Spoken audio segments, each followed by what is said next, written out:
열왕기상, 구약성경 열왕기상 9장 1절부터 13절 말씀까지 보겠습니다. 구약성경 528쪽입니다. 528쪽에 열왕기상 9장 1절부터 13절 말씀까지 교독합니다. 제가 먼저 1절 말씀 읽겠습니다. 솔로몬이 여호와의 성전과 왕궁 건축하기를 마치며 자기가 이루기를 원하던 모든 것을 마친 때에 여호와께서 전에 기브온에서 나타나심 같이 다시 솔로몬에게 나타나사 여호와께서 그에게 이르시되 내 기도와 내가 내 앞에서 간구한 바를 내가 들었은즉 나는 내가 건축한 이 성전을 거룩하게 구별하여 내 이름을 영원히 그곳에 두며 내 눈길과 내 마음이 항상 거기에 있으리니 내가 만일 내 아버지 다윗이 행함같이 마음을 온전히 하고 바르게 하여 내 앞에서 행하며 내가 내게 명령한 대로 온갖 일에 순종하여 내 법도와 율례를 지키면 내가 내 아버지 다윗에게 말하기를 이스라엘의 왕 위에 오를 사람이 내게서 끊어지지 아니하리라 한 대로 내 이스라엘의 왕위를 영원히 견고하게 하려니와 만일 너희나 너희의 자손이 아주 돌아서서 나를 따르지 아니하며 내가 너희 앞에 둔 나의 계명과 법도를 지키지 아니하고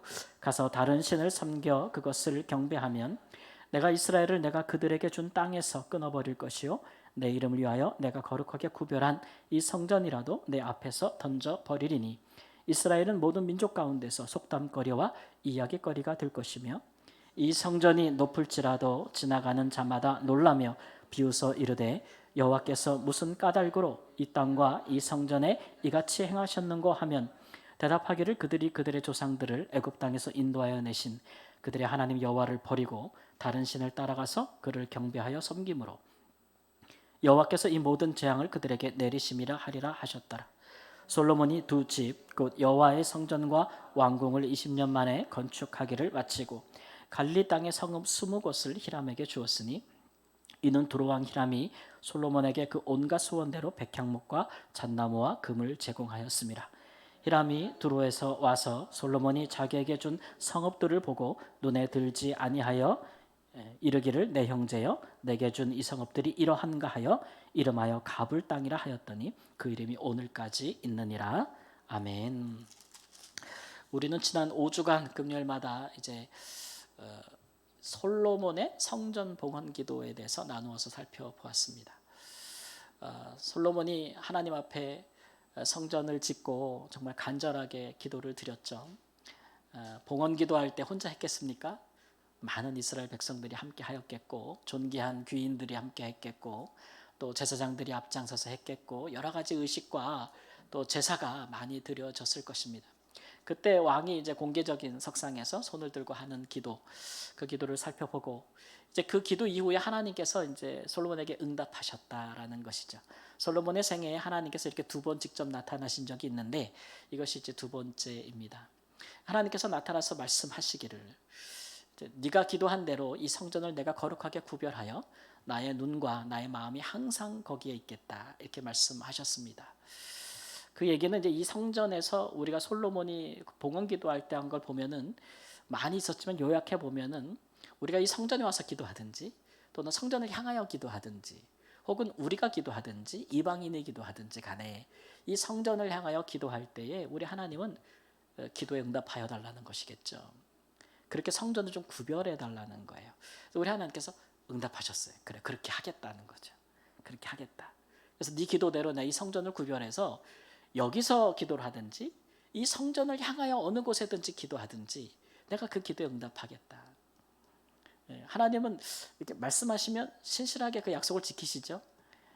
이게 사람도 그렇지만 하나님도 어떤 기도에 응답하시는가 또 어떻게 응답하시는가를 보면 하나님의 성품을 알 수 있어요. 이스라엘이 나중에 포로가 돼가지고 다 이렇게 바벨론으로 잡혀갔을 때도 보면은 이방에서 다니엘 같은 사람이 어디를 향하여 기도해요? 성전을 향하여 예루살렘 성전을 향하여 기도하잖아요. 근데 그 기도가 하나님께서 들으셨겠어요? 안 들으셨겠어요? 약속하신 말씀 때문에 그러하신 것이라 우리가 생각해 볼 수 있습니다. 그러니까 하나님께서 성전을 봉헌해서 드리는 기도를 이제 기뻐하셨구나라는 것을 우리가 하나 알 수 있는 것이겠죠. 근데 계속 읽은 말씀에 보면은 그런데 하나님께서 마냥 좋아하시는 것 같지는 않고 굉장히 좀 섬뜩한 경고도 함께 하시는 것을 알 수가 있어요.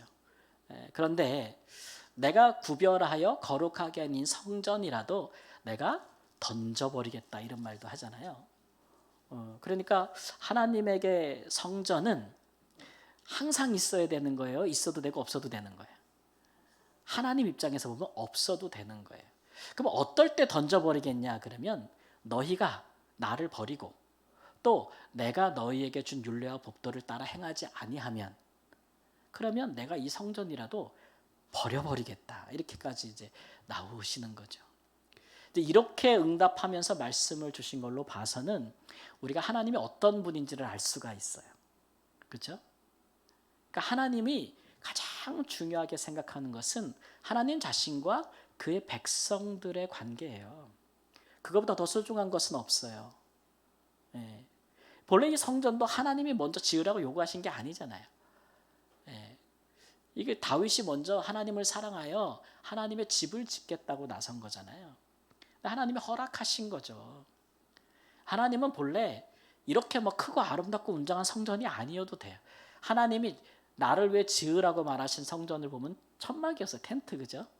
야, 나는 텐트 가운데 있어도 괜찮아. 근데 내가 언제 너희들에게 나보고 나를 왜 집을 지라고 하든? 이런 말씀이거든요. 그 얘기는 너희들의 나를 향한 사랑과 정성이 필요 없다는 얘기가 아니라 그보다 더 중요한 게 있다는 거죠. 그게 무엇이냐면 내 백성이 내 율례와 법도를 따라서 사는 거. 다른 신을 섬기지 않고 너희를 구원하신, 너희를 택하신 하나님의 백성으로 나를 경외하는 것보다 더 중요한 것은 없는 거예요. 그거는 성전보다 훨씬 중요해요. 예. 그거 안 하면 성전이 있을 필요가 없어요. 만일 이스라엘 백성들이 하나님을 경외하거나 하나님의 법도를 따라 행하지 않으면서 성전만 가지고 있는다고 해서 그 성전이 그들에게 도움이 되고 유익이 되겠느냐? 아니라는 것을 우리가 알 수 있잖아요. 예레미야서 보면 예레미야 선지자가 이런 말을 합니다. 너희가 이것이 너의 여호와의 전이라, 이것이 여호와의 전이라 하는 거짓말을 믿지 말라. 그렇게 백성들에게 선포하거든요. 이게 이제 거짓 선지자들이 했던 말이에요. 거짓 선지자들은 이스라엘 백성들과 왕과 백성들이 지금 하나님의 법도를 다 떠나고 또 우상들을 막 섬기면서도 하나님을 겸하여 섬기고 있는데, 그러니까 예레미야 같은 선지 너희들 그러면 망한다. 이 성전 무너진다. 하나님이 말씀을 이 성전 하나님이 던져버린다. 그랬더니 거짓 선지자들이 하는 말이 이것이 여호와의 전이라. 이것이 여호와의 전이라. 어찌 무너지겠느냐. 어찌 무너지겠느냐. 이런 거짓말을 해댔다는 거예요. 예. 그러니까 하나님이 정말 뭐를 중요하게 생각하는 분인지를 모르는 거죠.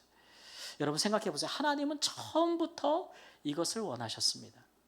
하나님이 원하시는 것은 그의 사랑을 우리에게 주고 우리가 하나님을 사랑하는 거예요. 에덴 동산으로 가볼까요? 아담과 하와가 범죄하기 전에라도 하나님이 그들에게 요구하신 것은 딱 하나예요. 하나님이 아담과 하와에게 요구하신 것 딱 하나. 그게 뭡니까? 그게 결국은 순종하라는 거잖아요. 순종하라는 거. 생육하고 번성하고 그 다음에 하나님이 하지 말라는 건 하지 말고, 그죠? 선과 악은 너희들이 판단하지 말고. 네. 그 딱 하나였어요. 그게 하나님과 창조할 때부터 죄가 세상에 들어오기 전부터 하나님과 우리 사이에 일어나는 일들이에요. 하나님은 우리에게 생명의 길을 보이시고 우리는 뭐예요? 그 길에 순종하는 거. 우리는 피조물이니까 순종하는 거. 그렇게 하나님을 경외하는 법도 그걸 하나님이 원하시는 거지. 그거 외에 다른 것들은 다 부수적인 거예요. 부수적인 거. 하나님과 우리 사이에 궁극적으로 하나님은 누군가 있기를 원하진 않아. 그 무언가가 있기를 원하지는 않으시는 거죠.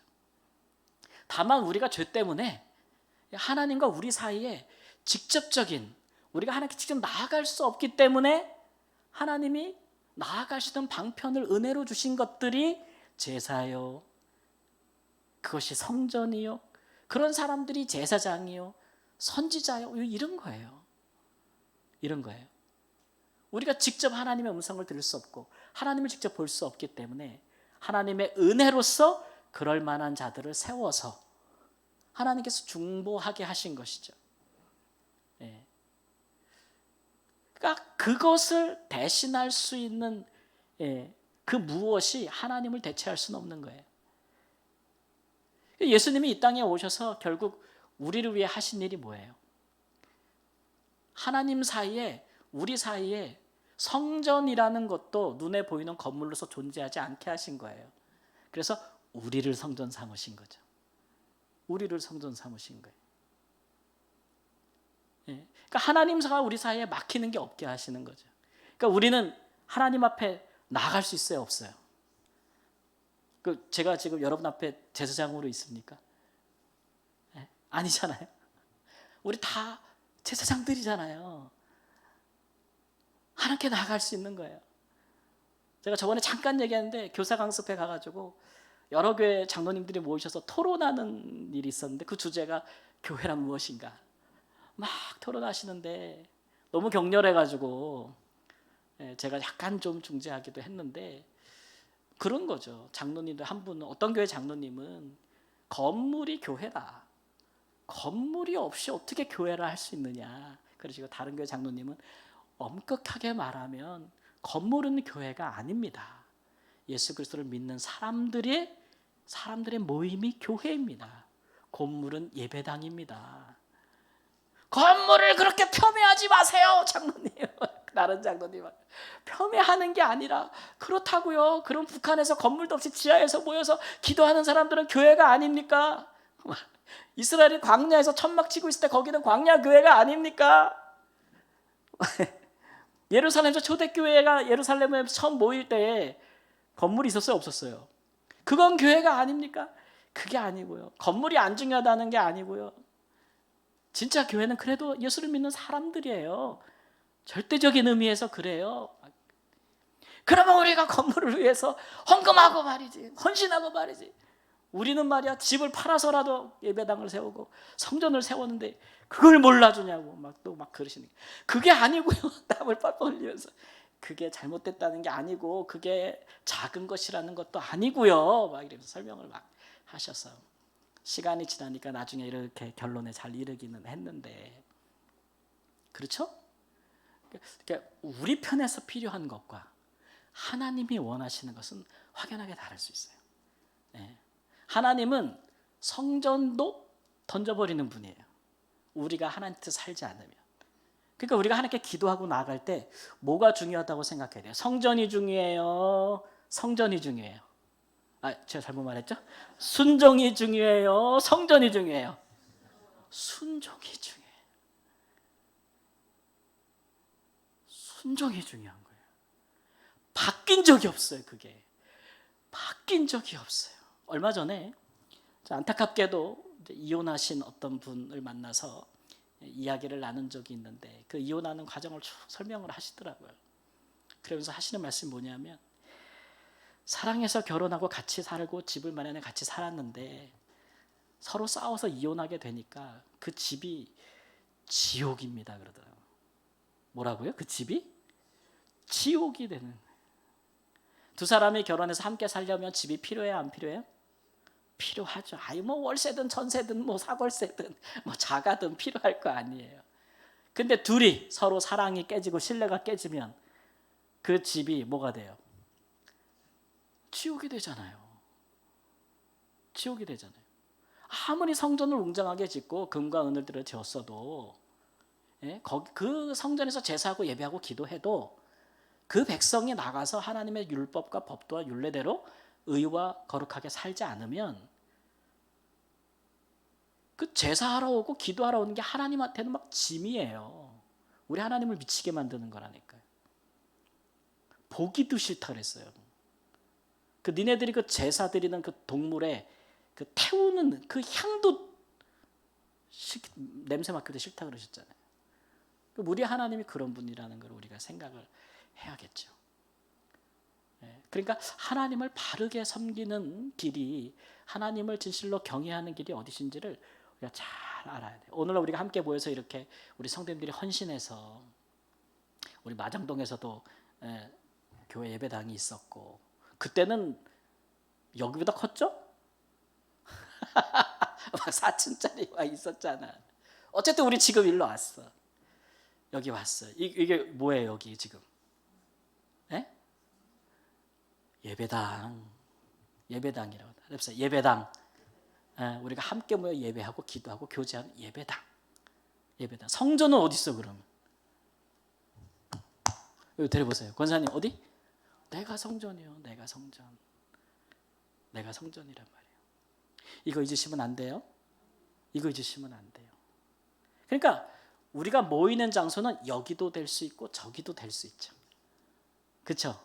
여기도 될 수 있고 저기도 될 수 있어요. 우리가 모이는 곳은.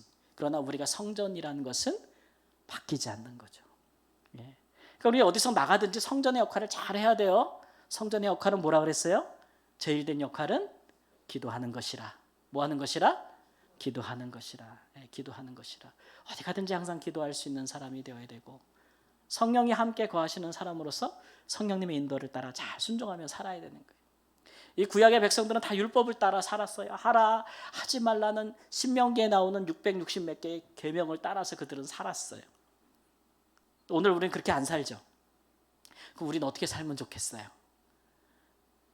그 모든 율법을 유대인들의 고대 문화 가운데 있는 많은 율법을 오늘 우리가 그대로 지킬 수가 없어요. 그들의 삶은 우리랑 많이 다르니까. 그러나 그 모든 말씀은 다 뭐로 요약이 돼요? 하나님을 사랑하고 그 다음에 이웃을 내 몸과 같이 사랑하라는 말씀으로 다 요약되는 거예요. 예, 그거 어떻게 하면 지킬 수 있어요? 우리 어떻게 하면 지킬 수 있을까요? 나의 인격과 나의 의지로 잘 안 되기 때문에 우리가 성령님을 의지함으로 성령님의 인도하심을 받아서 죽어도 용서 못하는 사람, 죽어도 용서 못하는 사람, 성령님이 충만히 오셔서 내 마음의 은혜로 덮으시면 용서할 수 있어요, 없어요? 있어요.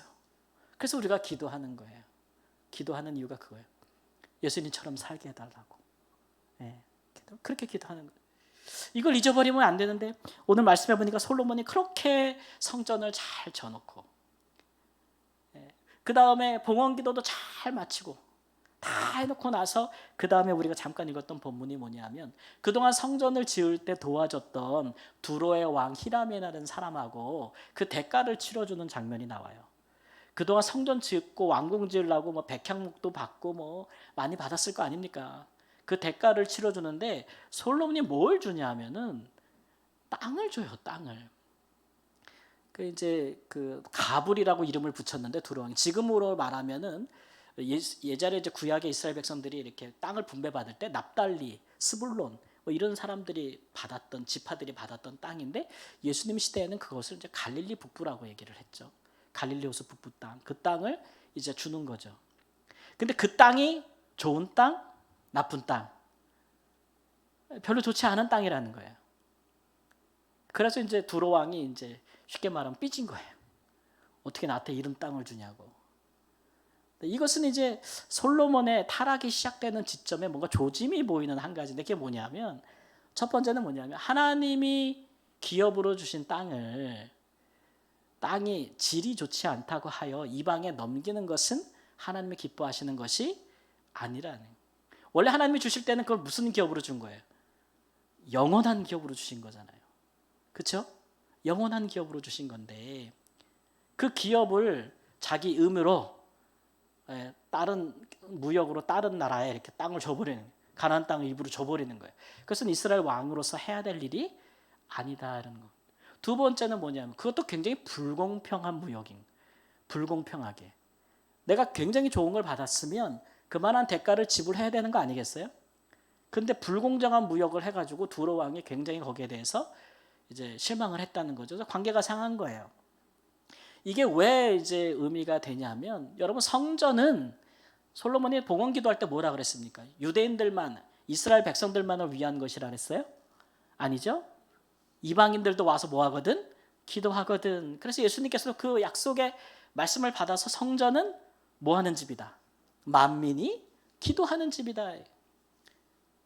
그러니까 이스라엘 백성들이 이방 중에 하나님의 영광을 나타내가지고 이방 사람들도 하나님 앞에 와서 그 영광을 보고 하나님 앞에서 예배하고 기도하는 것이 용도로 하나님 구별하신 곳이 성전인 거예요.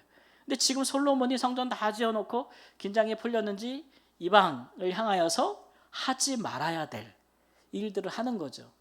그러면은 이방 사람들이 이런 대우를 받고 그들이 기쁨으로 예루살렘에 와서 여호와의 성전에 이르러서 경배하며 기도하겠는가예요. 우리가 나가가지고 막 살아. 정당하게 우리가 사업을 하거나 뭐 일을 하거나 할 때 정당하고 공평하게 공정하게 대우하지 않고 우리가 잘못을 행해요. 그러면 그 사람들이 우리를 보고 우리가 크리스찬인 걸 알면 야, 우리를 보면서 하나님을 믿겠는 마음을 가지겠는가 이거예요. 가지겠어요? 근데 우리 생각에 야, 내가 크리스찬인데 내가 저 사람한테 손해보지 않고 이득을 얻었다. 역시 하나님은 내 편이다. 솔로몬이 생각했듯이 야, 많이 받고 적게 줬다. 아싸. 이렇게 생각하면 그게 이방을 구원하는 길이겠냐고요. 그렇진 않지 않습니까?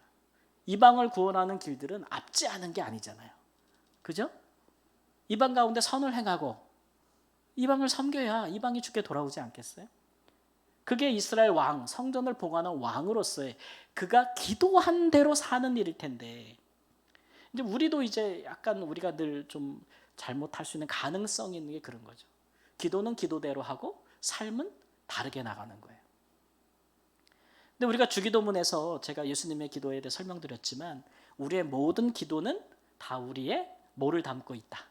제가 말씀드렸는데 여러 번 우리의 서원을 따라해보세요. 서원을 담고 있다. 담고 있다.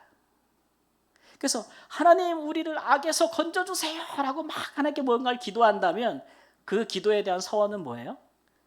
하나님 내가 악을 행하지 않겠습니다 라는 서원을 품고 있는 거예요. 하나님 내 죄를 용서해 주세요 라고 막 기도하는 사람은 그 기도에는 어떤 서원이 있어요? 하나님 내가 내게 죄진 자를 용서하겠습니다 라는 서원이 같이 들어가 있는 거라 그랬잖아요. 그죠? 솔로몬이 하나님 이 전이 이방인들이 와서 기도하는 전이 되게 해주세요 라고 기도했다면 이방인들이 올 수 있는 행위를 해야 될 거 아니에요. 이스라엘 왕으로서. 근데 이스라엘이 올 길을, 이방이 올 길을 막아버리는 행위를 했다면 그의 기도에 반하는 행위를 한 거기 때문에 그거는 기도에 합당한 삶이라고 할 수가 없겠죠. 그래서 우리가 뭔가를 하니까 기도해요. 그러면 기도가 이루어질 줄 믿는다. 여러분 의심하고 기도해, 믿고 기도해요? 믿고 기도하지. 의심하고 기도하면 안 되고 믿고 기도하는 거잖아요. 믿고 기도하면 믿고 기도한 티가 나야 돼요. 그게 뭐냐면 기도한 대로 행동하는 거예요. 예전에 뭐 우스갯말로 뭐 교회에서 막 큰 행사가 있는데 다 같이 모여서 하나님 비 안 오게 해주세요 하고 다 기도했다 그러잖아요. 그리고 그날이 딱 된다 다 우산 갖고 왔대. 우스갯말로 기도한 대로 행동한 거예요, 안 한 거예요? 안 한 거죠. 이건 뭐 가벼운 얘기인데 우리의 삶에 정말 중요한 기도를 하나님께 드리고 의심하지 않으면 그 기도한 대로 행동을 해야 되는 거죠. 정말 성전이 이방인을 위한 기도의 집이 되기를 바라면 이방인들이 오게끔 할 수 있는 통치 행위를 했어야 되는데 솔로몬이 그러지 아니하였다. 그래서 우리는 안타깝게도 성전을 봉헌하는 것을 기점으로 해서 솔로몬의 통치가 점점 쇠락하는 것을 볼 수가 있어요. 성전을 지었다는 것은, 봉헌했다는 것은 모든 일의 마침이 아니죠. 하나님의 백성으로서, 이스라엘 왕으로서 성전을 지었다는 것은 하나님을 위해서 할 일을 다 했다는 게 아니에요. 이제 시작하는 겁니다. 이제 시작하는 거. 그렇죠? 근데 그걸 마쳤다고 생각하니까 그 다음부터는 긴장이 풀어져서인지 좋은 왕으로서의 면모를 보이지 못하게 되는. 그러니까 우리의 신앙이라는 것이 이렇게 보이는 것에 자꾸 보이는 물건, 보이는 사물, 보이는 사람에게 초점을 맞추면 우리도 그래요. 하나님과 우리 사이에 뭔가 하나를 뭘 설정해놔. 그리고 하나님 이거를 이루어주세요. 이게 되게 해주세요. 이게 응답해주세요 라는 기도 좋죠. 근데 거기에 너무 마음을 빼앗기면 그게 되는 순간 혹은 그게 안 되는 순간 마음이 하나님으로부터 떠나요. 놀랍죠? 왜냐하면 기도하는 사람이 기도의 중심 마음을 어디에 뒀기 때문에? 기도 제목에 뒀기 때문에 그러는 거예요. 우리의 마음은 어디에 둬야 돼요? 하나님께 둬요.